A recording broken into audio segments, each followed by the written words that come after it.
दोस्तों नमस्कार। इस पूरे सीरीज में हम लोगों ने अब तक कवर किया हुआ है 1435 एमसीक्यूज। आज हम लोग इससे आगे बढ़ेंगे। कोयला और पेट्रोलियम के दहन का परिणाम डैश के ऑक्साइड के रूप में होता है। कोयला और पेट्रोलियम जब ये जलते हैं तब कार्बन का ऑक्साइड, नाइट्रोजन का ऑक्साइड, सल्फर का ऑक्साइड, ये सारे ऑक्साइड्स बनते हैं। तो हमारा आंसर यहाँ पर नाइट्रोजन और सल्फर हो जाएगा।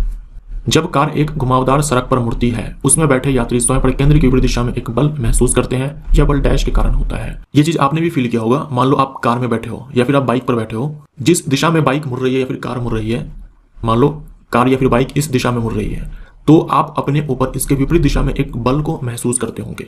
जिस दिशा में गाड़ी टर्न होती है उसके विपरीत दिशा में आप अपने ऊपर एक बल को महसूस करते हो। ये जो बल आपके द्वारा महसूस किया जा रहा है उसे बोलते हैं सेंट्रीफ्यूगल फोर्स। याद रखना, सेंट्रीफ्यूगल है, सेंट्रीपिटल नहीं है। सेंट्रीफ्यूगल फोर्स हिंदी में बोलते हैं अपकेंद्रीय बल। अपकेंद्रीय बल ये एक झूठा बल होता है, ठीक है, झूठा बल, स्यूडो फोर्स होता है। जो बल आप अपने ऊपर फील करते हो आउटसाइड, ठीक है, जो सर्कल है, सर्कल के इनसाइड नहीं, आउटसाइड, उस बल को हम बोलते हैं अपकेंद्रीय बल। क्या कारण है इसके पीछे? जड़त्व है, ठीक है। जड़त्व कौन सा? दिशा का जड़त्व।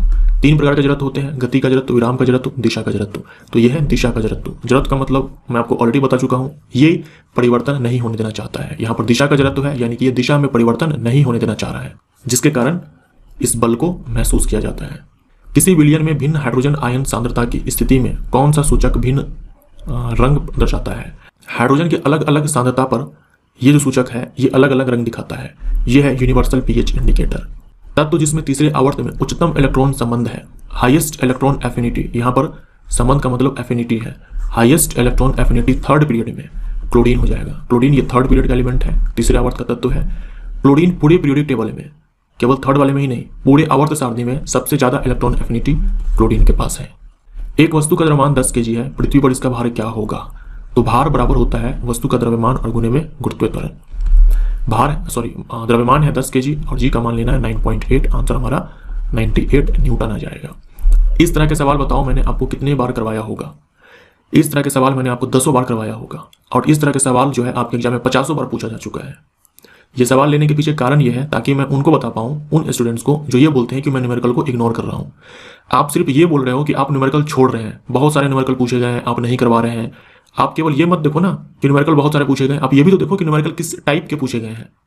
एक ही टाइप के न्यूमेरिकल 50 बार पूछे गए हैं, तो मैंने आपको 10 बार करवा दिया। 50 बार करवाने का क्या जरूरत है?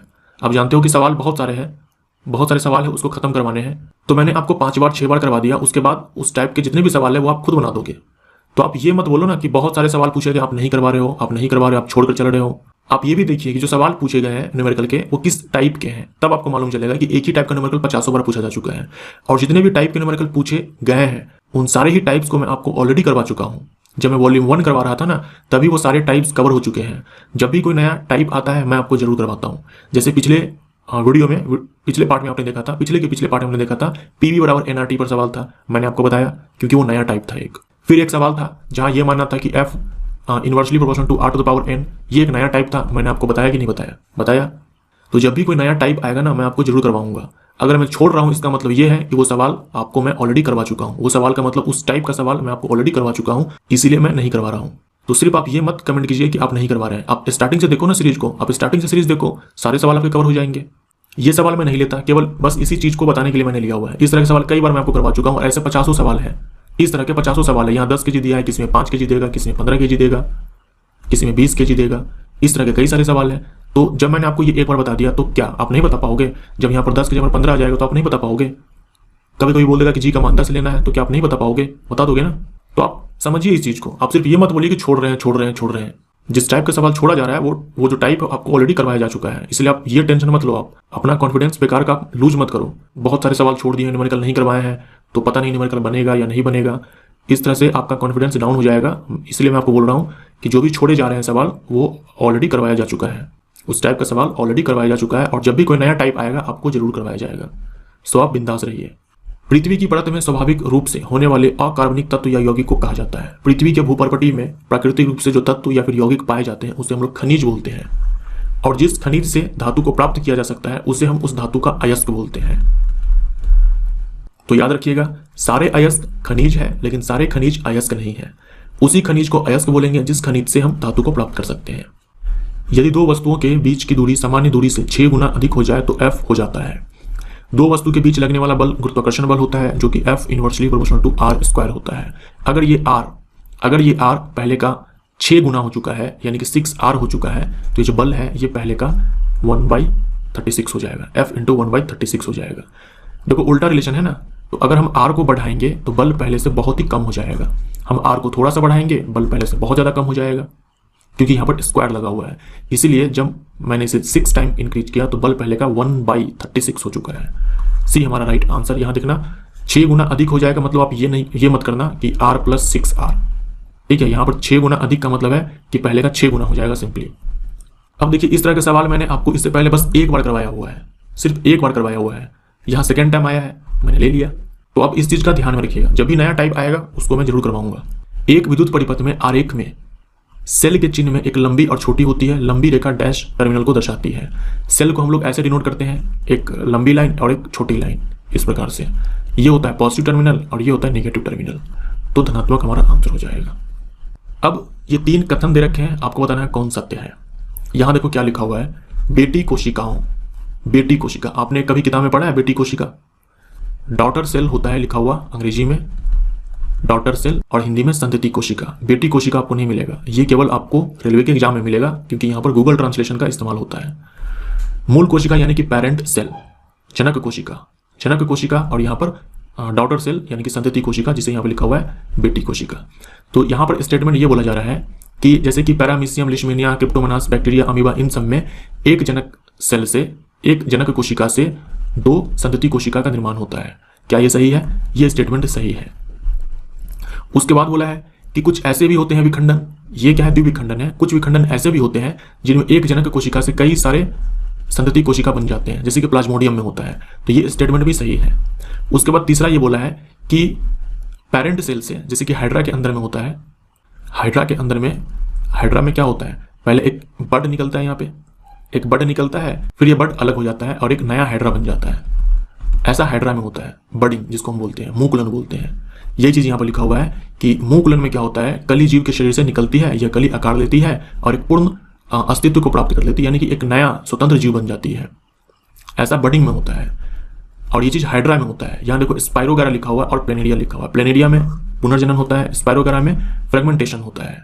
स्पाइरोगेरा ये एक शैवाल है, इसमें फ्रेगमेंटेशन होता है, बडिंग नहीं होता है। तो ये जो बातें यहाँ पे लिखी हुई है ये सही है, लेकिन एग्जाम्पल गलत है, जिसके कारण ये स्टेटमेंट गलत हो जाएगा। केवल ए और बी सही होगा। इनमें से किन का उपयोग इत्र और स्वाद देने वाले एजेंट बनाने के लिए होता है? ईस्टर का इस्तेमाल होता है। ईस्टर का फंक्शनल ग्रुप क्या होता है? क्रियात्मक समूह ये होता है, इसी को हम ऐसे लिख सकते हैं। हिस्टामिन स्रावक कोशिकाएं डैश में पाई जाती है। ये देखो एडियोलर कनेक्टिव टिश्यू है, एडियोलर कनेक्टिव टिश्यू। इसमें यहाँ देखो मास्ट सेल है, यही मास्ट सेल है जो कि हिस्टामिन सिक्रेट करती है। हमारा आंसर यहाँ पर संयोजी उत्तक हो जाएगा। मासिक धर्म के कारण योनि से रक्त किस कारण बहता है? मासिक धर्म ये एक साइक्लिक प्रोसेस है, हर महीने ये महिलाओं में होता है प्यूबर्टी के बाद। हर महीने जो गर्भाशय की परत है, हर महीने गर्भाशय की दीवार बोल दो या फिर गर्भाशय की जो परत है ये मोटी होती है, वहाँ पर ब्लड वेसल्स बढ़ जाते हैं, नए ब्लड वेसल्स बन जाते हैं, ब्लड फ्लो वहाँ पर इंक्रीज कर जाता है। वो इसलिए ताकि अगर निषेचन हुआ तो जाइगोट को गर्भाशय में ही आना है, गर्भाशय की दीवार में जाकर के सेट हो जाना है। अगर निषेचन नहीं हुआ, जाइगोट नहीं बना, तो यही गर्भाशय की जो परत है जो बनी थी वो टूट जाती है और ब्लड के साथ वो बाहर आ जाती है। सी हमारा आंसर। फिर अगले महीने फिर से ये परत बनती है, फिर से अगर निषेचन नहीं हुआ तो फिर से ये परत टूट करके बाहर आ जाती है। जल में ऑक्सीजन का द्रव्यमान और हाइड्रोजन के द्रव्यमान का अनुपात हमेशा होता है। ये जल है, इसमें ऑक्सीजन और हाइड्रोजन के द्रव्यमान का अनुपात क्या होगा? ऑक्सीजन का द्रव्यमान होता है 16, हाइड्रोजन का होता है 1, यहाँ पर 2 हाइड्रोजन है तो 2 हो जाएगा, इसको हम और छोटा करेंगे तो 8:1 होगा। पृथ्वी द्वारा अवरुद्ध सूर्य की शक्ति लगभग डैश है। पृथ्वी द्वारा सूर्य की शक्ति लगभग इतना इंटरसेप्ट किया जाता है, 1.8 × 10⁻11 मेगावाट। मेगा का मतलब होता है 10⁻6, माइक्रो का मतलब होता है 10⁻⁻6। स्वतंत्र रूप से किसी पिंड के गिरने पर 2 सेकंड में तय की जाने वाली दूरी डैश होगी। स्वतंत्र रूप से यह वस्तु नीचे गिर रही है, स्वतंत्र रूप से अगर ये नीचे गिर रही है तो यहाँ पर u बराबर आपको 0 लेना है, टाइम आपको 2 सेकंड दे रखा है। वस्तु जब नीचे आए तो a बराबर हम +g लेते हैं, तो यहाँ पर हमारा 9.8 हो जाएगा मीटर पर सेकंड स्क्वायर। s बराबर यहाँ पर लगा दो ut + ½ AT², u का मान 0 तो ये पूरा टर्म खत्म, हाफ हो जाएगा, a का मान 9.8 है, t यहाँ पर 2 है तो 2 × 2 में 2 से 2 ये खत्म हो जाएगा, 9.8 × 2 यहाँ पर हमारा आंसर 19.6 मीटर हो जाएगा। श्वसन में पहला चरण ग्लूकोज का डैश में विखंडन है। श्वसन प्रोसेस के अंदर, रेस्पिरेशन के अंदर ग्लूकोज का टूटना होता है, ग्लूकोज से हमें एनर्जी प्राप्त होती है। तो ग्लूकोज सबसे पहले पायरुवेट में टूटता है, ग्लूकोज सबसे पहले पायरुवेट में टूटता है और ये भी कोशिका द्रव्य में टूटता है। उसके बाद ये पायरुवेट आगे चल करके माइटोकॉन्ड्रिया के अंदर carbon dioxide, water and ATP में टूटेगा। हमारा आंसर यहाँ पर ए हो जाएगा। निम्न में से कौन सी मात्रा चाल के साथ इसकी गति निर्दिष्ट करती है? चाल के साथ गति हम क्या बोलेंगे? वेग। सी हमारा आंसर। वेग एक सदिश राशि है, इसमें चाल के साथ साथ दिशा भी मायने रखेगा। संवेग भी एक सदिश राशि है, विस्थापन भी सदिश राशि है, बल भी सदिश राशि है। किसी माध्यम में घनत्व के एक दोलन को पूरा करने में लगने वाले समय को क्या कहा जाता है? घनत्व का एक दोलन बोल दे, या फिर दाब का एक दोलन बोल दे, या फिर एक कंपन पूरा करने में, या फिर एक वाइब्रेशन पूरा करने में कितना टाइम लगता है, ये सब पूछ दे, उसे हम बोलेंगे समय काल। ठीक है, समय काल, टाइम पीरियड, वेव का टाइम पीरियड। एक कंपन पूरा करने में या फिर एक दोलन पूरा करने में, चाहे घनत्व का दोलन बोल दे, दाब का दोलन बोल दे, पूरा करने में जितना टाइम लगता है उसे हम बोलते हैं टाइम पीरियड। और एक सेकंड में जितना दोलन पूरा होता है, एक सेकंड में, अंतर समझिएगा, यहाँ क्या है कि एक दोलन पूरा करने में जितना समय लगता है उसे हम समय काल बोलते हैं। यहाँ मैं बोल रहा हूँ कि एक सेकंड में जितना दोलन पूरा होगा उसे हम आवृत्ति बोलेंगे। अगर एक सेकंड में 10 दोलन पूरा हो रहा है तो आवृत्ति 10 हर्ट्ज हो जाएगा। 1 ग्राम हाइड्रोजन में कितने अणु हैं? यहाँ पर अणु बोल रखा है, तो यहाँ पर हाइड्रोजन का मतलब आपको H2 लेना है। तो H2 का जो मॉलिक्यूलर मास होगा वो कितना हो जाएगा? हाइड्रोजन का 1 होता है, यहाँ पर 2 हाइड्रोजन है तो 2 हो जाएगा।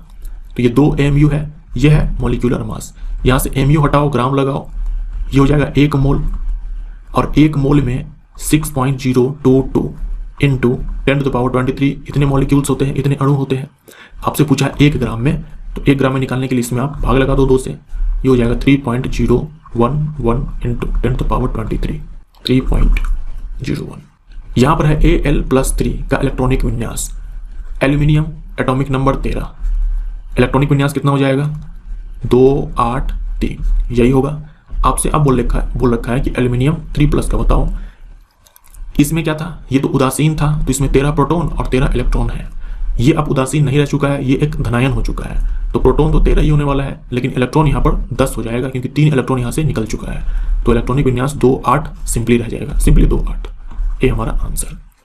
किसी पिंड की चाल 50 किलोग्राम मीटर पर सेकंड है और वेग 5 मीटर पर सेकंड है, उस पिंड का द्रव्यमान क्या है? अब देखो यहाँ पर चाल दे रखा है, यहाँ पर वेग दे रखा है। इसका क्या मतलब है? यहाँ चाल नहीं होगा, संवेग होगा, क्योंकि ये जो यूनिट है ना, ये संवेग का है। तो P = m इंटू में v होता है, संवेग बराबर द्रव्यमान गुने में वेग। हमसे द्रव्यमान पूछा है, वेग हमें 5 दे रखा है और संवेग 50 दे रखा है, तो m हो जाएगा 10 kg। डी हमारा आंसर हो जाएगा। अब इस तरह के सवाल भी मैं आपको 10 बार करवा चुका हूँ और इस तरह के सवाल आपके एग्जाम में 50 बार पूछे जा चुके हैं। किसी तत्व की आयनीकरण क्षमता को प्रभावित करने वाला एक कारक है। आयनीकरण क्षमता यानी कि आयोनाइजेशन एनर्जी। आयोनाइजेशन एनर्जी ये बढ़ती है जब परमाणु का साइज जो है ये घटता है, यानी आप ये बोल सकते हो कि आयोनाइजेशन एनर्जी और साइज में उल्टा संबंध है। परमाणु आकार हो जाएगा, परमाणु आकार बोल दे, त्रिज्या बोल दे, एक ही बात है। निम्न में से किस तत्व के लिए प्रतीक में 2 अक्षर शामिल है? कार्बन को हम लोग C से दिखाते हैं, आयोडीन को I से दिखाते हैं, लोहा को F e से दिखाते हैं, फ्लोरीन को F से। 2 लेटर्स हैं लोहा में, F and A। अब यहाँ पर ये फॉर्मूला है, ये IUPAC नाम है, बताना है कि कौन अलग है। इस तरह के सवाल एक बार और आ चुका है, ये सेकेंड टाइम है। CnH2n+1OH, ये होता है जनरल फार्मूला किसका? एल्कोहल का। यहाँ पर देखो ए वाले में देखो 3 कार्बन है। जो प्रोपेनॉल होता है, इसमें जो प्रोप वर्ड है, प्रोप का मतलब क्या हुआ? प्रोप का मतलब हो गया यहाँ पर कि कार्बन टोटल 3 है, तो जितने कार्बन वही हमारा N बराबर हो जाएगा। तो यहाँ पर हो जाएगा C3H2 × 3 + 1OH, C3 जो हो जाएगा 6 + 1 7OH। ये फॉर्मूला होना चाहिए था प्रोपेनॉल के केस में। यहाँ पर देखो 5 रखा है, तो यही हमारा गलत हो जाएगा। बाकी ये सारे चेक कर सकते हो, सही है। निम्नलिखित तत्वों को उनके धात्विक लक्षणों के आधार पर अवरोही क्रम में रखने पर प्राप्त होने वाले विकल्प का चयन करो। ये सारे जो तत्व दे रखे हैं ये आवर्त 3 के तत्व हैं। आवर्त 3 में सबसे पहले आपको सोडियम मिल जाएगा, उसके बाद मैग्नीशियम मिल जाएगा, उसके बाद एल्यूमिनियम मिल जाएगा, उसके बाद सिलिकॉन, उसके बाद आपको यहाँ पर क्लोरीन मिल जाएगा। तो जब हम आवर्त सारणी में जब हम ऐसे चलेंगे आवर्त में बाएं से दाएं, तो मेटेलिक कैरेक्टर ये घटेगा। समूह में जब हम ऊपर से नीचे आते हैं तब यही बढ़ेगा। हमसे बोला है कि अवरोही क्रम में यानी कि घटते क्रम में, तो सबसे ज़्यादा सोडियम का होगा, उससे कम मैग्नीशियम, उससे कम एल्यूमिनियम, उससे कम सिलिकॉन, सबसे कम क्लोरीन। हमारा आंसर यहाँ पर ए हो जाए। यांत्रिक ऊर्जा में से अगर हम स्थितिज ऊर्जा को घटा दें तो क्या मिलेगा? यांत्रिक ऊर्जा बराबर होता है गतिज ऊर्जा प्लस स्थितिज ऊर्जा। तो इस यांत्रिक ऊर्जा में से यानी कि मैकेनिकल एनर्जी में से अगर आप इस स्थितिज ऊर्जा पोटेंशियल एनर्जी को घटा दो तो आपको मिल जाएगा गतिज ऊर्जा। तो ए हमारा आंसर हो जाएगा गतिज ऊर्जा। जब एटीपी में टर्मिनल फॉस्फेट लिंकेज जल का उपयोग करके विखंडित होता है तो डैश किलो जूल पर मोल की समतुल्य ऊर्जा निकलती है। देखिए ये जो एडीपी है, एडिनोसाइन डाइफॉस्फेट, ये इनऑर्गेनिक फॉस्फेट के साथ मिल करके, इसके साथ मिल करके एटीपी बनाता है। एटीपी ये एनर्जी मॉलिक्यूल है, एनर्जी करेंसी भी बोलते हैं इसको। इसके टूटने से ऊर्जा मिलती है। इसके टूटने से क्या मिलती है? ऊर्जा मिलती है। तो यही एटीपी टूटता है जल के साथ। यहाँ लिखा हुआ ना, टर्मिनल फॉस्फेट लिंकेज जल का उपयोग करके विखंडित होता है। तो ये एटीपी टूटता है जल का उपयोग करके। तो जब ये टूटेगा तो वापस से एटीपी मिलेगा, इनऑर्गेनिक फॉस्फेट मिलेगा, और देखो एनर्जी मिलती है यहाँ से 30 किलो जूल पर मोल। एक मोल में 30 किलो जूल एनर्जी होती है। हमारा आंसर, माफ करना, 30.5 30.5 ये हमारा आंसर हो जाएगा। हृदय पेशी कोशिकाएं होती है, जो हार्ट के मसल्स होते हैं उनके सेल्स जो होते हैं उनके बारे में पूछा गया है। तो हृदय की पेशियां जीवन भर लयबद्ध होकर प्रसार एवं संकुचन करती रहती है। आप जानते ही वो दिल धड़कता है, इसी के बारे में लिखा हुआ है ये कि वो कॉन्ट्रैक्ट और रिलैक्स होती रहती है, जो हार्ट की मसल्स होती है।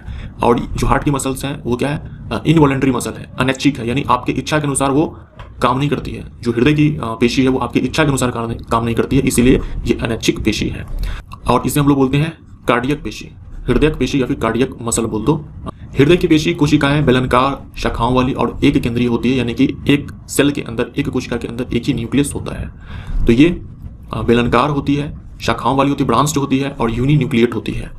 हमारा आंसर क्या हो जाएगा? यहाँ पर बी हो जाएगा, बेलनाकार, शाखायुक्त और यूनि न्यूक्लिएट। बी हमारा आंसर।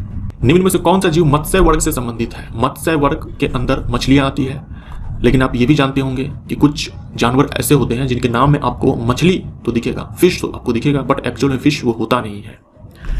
ये टेबल आपके लिए इंपॉर्टेंट है, इससे पहले भी मैंने आपको एक बार दिखाया हुआ है। जेली फिश फाइलम निडेरिया का जानवर है, सिल्वर फिश फाइलम आर्थ्रोपोडा का जानवर है। तो जेली फिश नहीं होगा, सिल्वर फिश नहीं होगा। स्टार फिश, यहाँ देखो इकाइनोडर्मेटा का जानवर है, स्टार फिश ये भी नहीं होगा। डॉग फिश हमारा आंसर हो जाएगा, ये कार्टिलेजिनस फिश है। निम्न में से कौन सी धातु उभयधर्मी ऑक्साइड बना सकता है? उभयधर्मी ऑक्साइड ऐसे ऑक्साइड्स होते हैं जो अम्ल की तरह, क्षार की तरह, दोनों की तरह बिहेव करते हैं। तो एल्यूमिनियम का ऑक्साइड और जिंक का ऑक्साइड आपको ध्यान में रखना है कि ये उभयधर्मी ऑक्साइड्स होते हैं, जैसे कि ये जिंक ऑक्साइड और ये एल्यूमिनियम ऑक्साइड। निम्न में से कौन सा कथन गलत है? कौन सा गलत है इसमें से चूज करना है। डीएनए का पूरा नाम डीऑक्सीराइबोन्यूक्लिक एसिड है, क्या ये सही है? बिल्कुल सही है। यह गुणसूत्र में उपस्थित होने वाला रासायनिक तत्व है जो अनुवांशिक गुण वहन करता है, ये भी सही है। डीएनए जेनेटिक मटेरियल होता है, क्रोमोसोम में होता है। डीएनए एक पॉलीन्यूक्लियोटाइड है, क्या ये सही है? ये सही है, डीएनए एक पॉलीन्यूक्लियोटाइड है।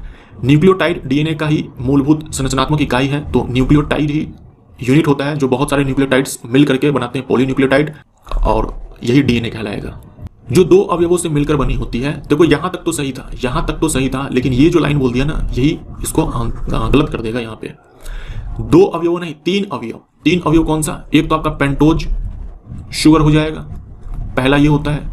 दूसरा आपका nitrogen base, adenine, guanine, cytosine, thymine, nitrogen bases DNA के अंदर। तीसरा कौन है? Phosphate group. फॉस्फेट ग्रुप, यही फॉस्फेट ग्रुप है जिसके कारण ये डीएनए क्या है? ये सोल्यूबल होता है वाटर में। सी हो जाएगा। एम में द्रव्यमान की एक वस्तु को जमीन से, भूस्तर से यानी कि जमीन से 4h की ऊंचाई पर ऊपर उठाया गया, वस्तु की स्थितिज ऊर्जा ज्ञात करें। स्थितिज ऊर्जा बराबर ये लिखा जाता है mgh, mg और h के स्थान पर देखो यहाँ पर 4h आपको लेना है, 4h, तो 4mgh हो जाएगा, 4mgh। टरबाइन द्वारा बहते पानी और हवा का प्रयोग डैश परिवर्तन के लिए किया जाता है। तो ये जो बहता पानी है या फिर ये जो बहती हवा है, ये टरबाइन को घुमाने का काम करते हैं। ये टरबाइन को क्या करते हैं? घुमाते हैं। घुमाने से इसके पास गतिज ऊर्जा आएगी। टरबाइन गति में है तो गतिज ऊर्जा आएगी, और यही टरबाइन जब घूमता है तब बिजली पैदा होती है। तो गतिज ऊर्जा को विद्युत ऊर्जा में बदलने के लिए। एक्टिनाइडों की परमाणुक संख्या डैश है। एक्टिनाइड, लेंथेनाइट के अंदर जो तत्व आते हैं उनकी परमाणु संख्या 58 से 71 तक होती है, और एक्टिनाइड के अंदर जो तत्व आते हैं उनकी परमाणु संख्या 90 से लेकर के 103 तक होती है। हमारा आंसर यहाँ पर सी हो जाएगा। ये दोनों ही, यानी ये जो लेंथेनाइट सीरीज है और ये जो एक्टिनाइट सीरीज है, ये दोनों ही एफ ब्लॉक के अंदर आते हैं। गुरुत्वाकर्षण की वजह से उत्पन्न होने वाले त्वरण का मूल्य डैश पर निर्भर नहीं होता है। देखो यहाँ मूल्य नहीं होगा, मान होगा। अंग्रेजी में अगर आप इसको ट्रांसलेट करोगे ना तो यहाँ पर शब्द आएगा वैल्यू, और गूगल ट्रांसलेशन में इस वैल्यू का मतलब मूल्य होता है, इसलिए यहाँ पर मूल्य लिखा हुआ है। मान होगा, यहाँ पर मान निर्भर नहीं होता है। आपको मैं बता चुका हूँ जी बराबर होता है कैपिटल जी कैपिटल एम बट्टे में आर स्क्वायर। पृथ्वी के द्रव्यमान पर यह बिल्कुल सही है, त्रिज्या पर पृथ्वी के ये भी सही है, जी के वैल्यू पर यह भी सही है। नीचे गिरने वाली वस्तु का द्रव्यमान वस्तु के द्रव्यमान पर निर्भर नहीं होगा। निम्नलिखित में से कौन सा कथन सत्य है? जब बाहरी बल प्रयुक्त होने पर भी पदार्थ का आकार बना रहता है, यह पदार्थ की एक प्रकृति है और ठोस पदार्थ द्वारा यह प्रकृति दर्शाई जाती है। बाहर से आपने बल लगाया फिर भी आकृति में आकार में कोई परिवर्तन नहीं हुआ, इसका मतलब क्या होगा? ठोस होगा वस्तु। इसे बोलते हैं दृढ़ता, रिजिडिटी, जो कि उसके शेप में जल्दी परिवर्तन नहीं होने देता। तो ठोस सबसे ज्यादा रिजिड होते हैं, तो ये स्टेटमेंट सही है। सरलता से बहना और बाह्य बल प्रयुक्त होने पर आकार में परिवर्तन करना, यह पदार्थ की एक प्रकृति है, यह प्रकृति द्रव और वायु दोनों द्वारा प्रदर्शित की जाती है।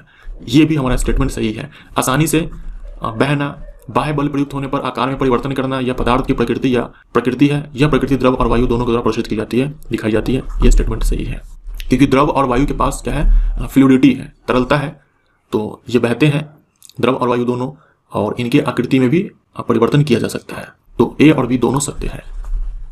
यदि प्रतिरोध को आधा कर दिया जाए तो धारा, अगर हम प्रतिरोध को आधा कर दें, ये संबंध होता है, अगर हम प्रतिरोध को आधा कर दें तो जो विद्युत धारा ये दो गुनी हो जाती है। याद रखिएगा, प्रतिरोध को चेंज करने से करंट चेंज हो जाएगा, लेकिन करंट को चेंज करने से प्रतिरोध चेंज नहीं होगा। ये चीज आप ध्यान में रखिएगा, करंट को चेंज करने से प्रतिरोध चेंज नहीं होगा। अगर आप करंट को चेंज करोगे तो विभवांतर चेंज हो जाएगा, करंट को चेंज करोगे विभवांतर चेंज हो जाएगा, और इस प्रकार से परिवर्तन होगा विभवांतर के अंदर कि जो ओवरऑल वैल्यू है, इसको आप ऐसे समझिए, V बट्टे में I बराबर में R होता है। अगर आप करंट को चेंज करोगे तो ये विभवांतर भी चेंज हो जाएगा अपने आप, और इस प्रकार से चेंज होगा कि जो ये पूरा वैल्यू है ये चेंज नहीं होगा। तो ये जो पूरा वैल्यू है ये R के बराबर है, प्रतिरोध के बराबर है, यानी कि प्रतिरोध चेंज नहीं होगा।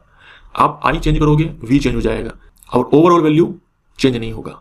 लेकिन अगर आप प्रतिरोध को चेंज करोगे तो ये विद्युत धारा में परिवर्तन हो जाएगा। डैश यह एकमात्र अधातु है जिसे क्षारीय धातुओं के साथ रखा गया है। क्षारीय धातु हम लोग समूह 1 के तत्व को बोलते हैं। कौन कौन से तत्व है इसके अंदर? लिथियम है, सोडियम है, पोटेशियम है, रुबिडियम है, सीजियम है, फ्रांसियम है, और लिथियम के जस्ट ऊपर आपको हाइड्रोजन दिख जाएगा। ये हमारा आंसर हो जाएगा। डैश एक यौगिक नहीं है। कौन इसमें से एक यौगिक नहीं है? तो यौगिक ये दो या दो से अधिक तत्वों के एक निश्चित अनुपात में मिलने से बनते हैं। तो सल्फर डाइऑक्साइड, ये सल्फर डाइऑक्साइड है, सल्फर और ऑक्सीजन के निश्चित अनुपात में मिलने से सल्फर डाइऑक्साइड बनता है। चौक हम बोलते हैं कैल्शियम कार्बोनेट को, CaCO3। हाइड्रोजन सल्फाइड हो जाएगा H2S, लेड हो जाएगा Pb। तो ये एक तत्व है, सिंपली यौगिक नहीं है। ये तीनों यौगिक है। बर्फ का गलनांक बिंदु है, बर्फ का मेल्टिंग पॉइंट 0 डिग्री सेल्सियस है, जो कि बराबर होता है 273 केल्विन के। सी हमारा आंसर।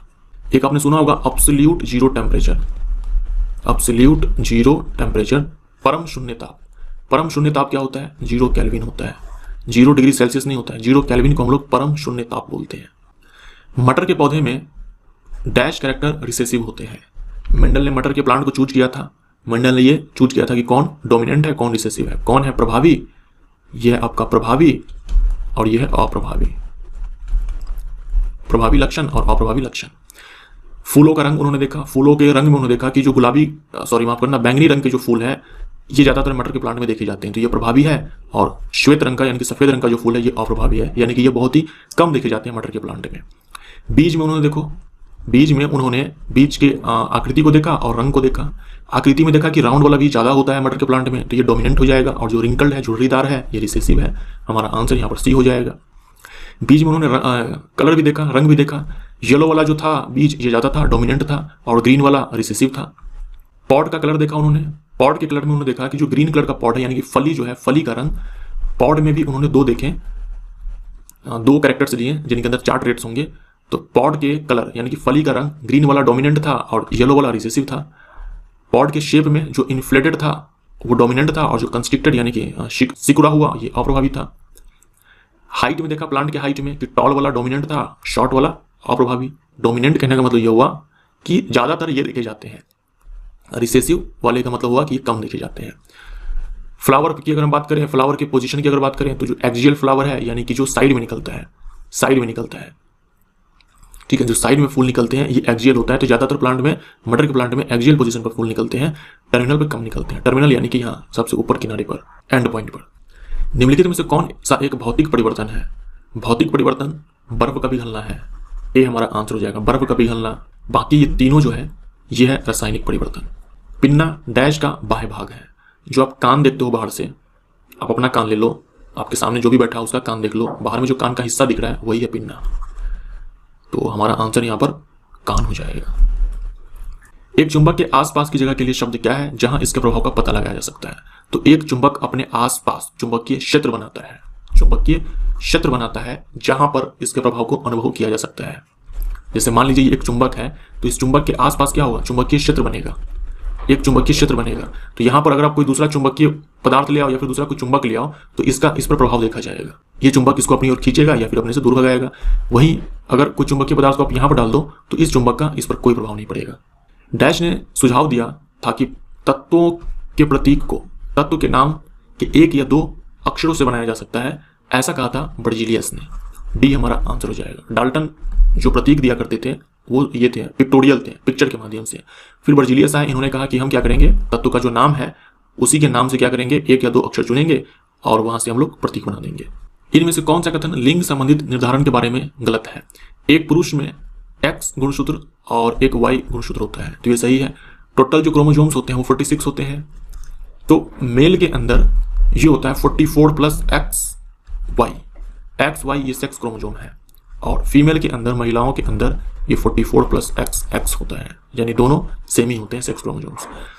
तो ये सही है। बच्चे का लिंग निषेचन के समय निर्धारित किया जाता है जब नर और मादा युग्मक मिलकर एक युग्मज बनाते हैं, तो ये भी सही है। एक स्त्री में दो एक समान X गुणसूत्र और XY होते हैं, तो ये गलत हो जाएगा, XY तो होते ही नहीं है। उसके बाद है जो द्विगुणित जीव होते हैं, यानी कि जो डिप्लॉयड एनिमल होते हैं जिनमें क्रोमोसोम्स के दो सेट्स होते हैं। जैसे हम लोगों के अंदर दो सेट्स हैं, 23 के दो सेट्स हैं। जीन में अलग अलग लिंग होते हैं। प्रत्येक द्विगुणित कोशिका में गुणसूत्र का एक विशिष्ट जोड़ा, जिसे लिंग गुणसूत्र कहते हैं, व्यक्ति का लिंग निर्धारित करता है।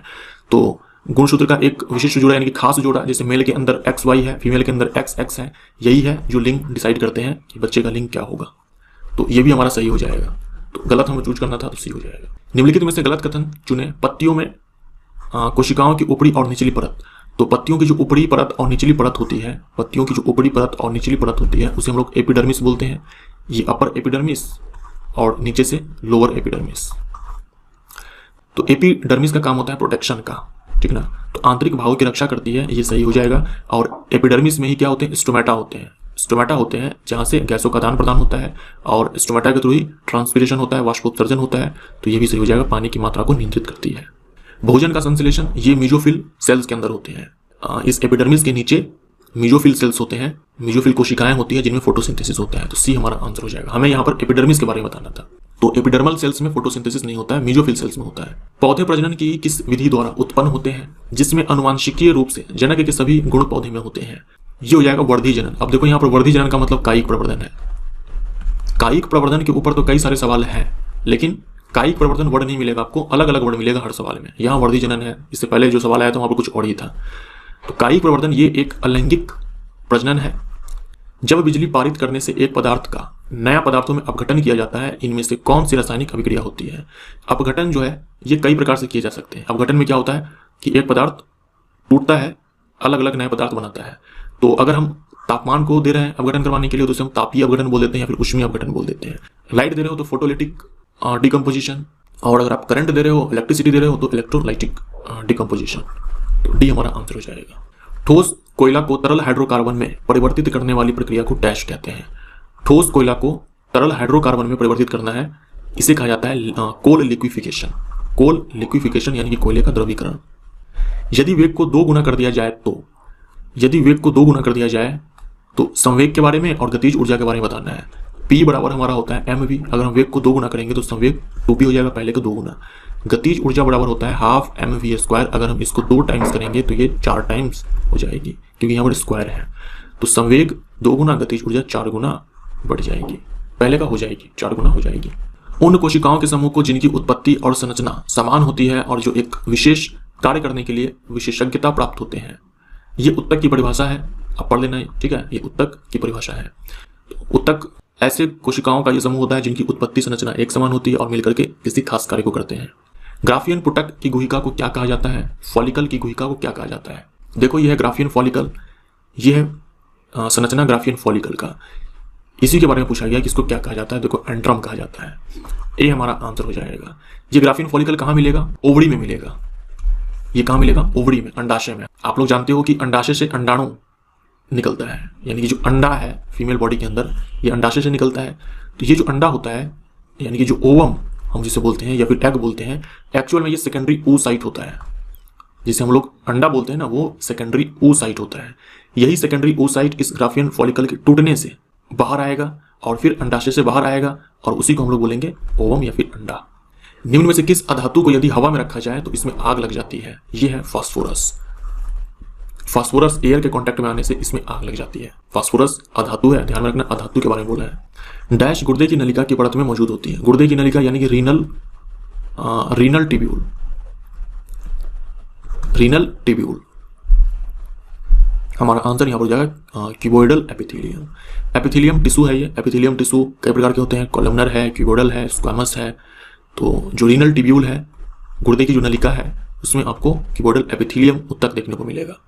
कॉलमनर मिल जाएगा ये आपको आंत में, इंटेस्टाइन के अंदर। स्क्वामस एपिथेलियम ये आपको मिल जाएगा स्किन में, स्किन में मिल जाएगा, ब्लड वेसल्स के अंदर मिल जाएगा, आपको एल्वियोलाई में मिल जाएगा, एल्वियोलाई, ठीक है, एल्वियोलाई, लंग्स की जो एल्वियोलाई होती है उसमें। डैश परिपथ में विद्युत केवल एक पथ के माध्यम से प्रवाहित होती है। जो इलेक्ट्रिक करंट है वो केवल एक ही रास्ते से जाएगा। इसमें होगा ये श्रेणी क्रम में। यहां से मान लो करंट निकला तो ये इसके पास एक ही रास्ता है, वो ये ऐसे जाएगा, ऐसे, बस एक ही रास्ता है। लेकिन ये देखो समानांतर क्रम में है। यहां से करंट अगर चला तो करंट कई रास्ते से जाएगा। यहां पर देखो इस रास्ते से जाएगा, फिर कुछ करंट इस रास्ते से चला जाएगा, फिर कुछ इस रास्ते से चला जाएगा, कुछ इस रास्ते जाएगा, तो अलग अलग रास्ते से जाएगा। लेकिन सीरीज में इसके पास एक ही रास्ता है, वहीं से ये करंट जाने वाला है। फोटोसिंथेसिस के लिए प्रकाश संश्लेषण के लिए डैश आवश्यक नहीं है। फोटोसिंथेसिस के लिए सनलाइट चाहिए, क्लोरोफिल चाहिए, कार्बन डाइऑक्साइड चाहिए, पानी चाहिए, ऑक्सीजन नहीं चाहिए। ऑक्सीजन तो बाई प्रोडक्ट के रूप में बनता है फोटोसिंथेसिस में, ग्लूकोज के साथ ऑक्सीजन बनता है। जलीय विलयन में किसी अम्ल या क्षार में क्या परिवर्तन होता है? अम्ल जलीय विलयन में H+ देगा, क्षार जलीय विलयन में OH- देगा। तो क्षार जल में OH- आयन निर्मित करते हैं। ये हमारा। वीडियो देखने के लिए धन्यवाद दोस्तों, नमस्कार।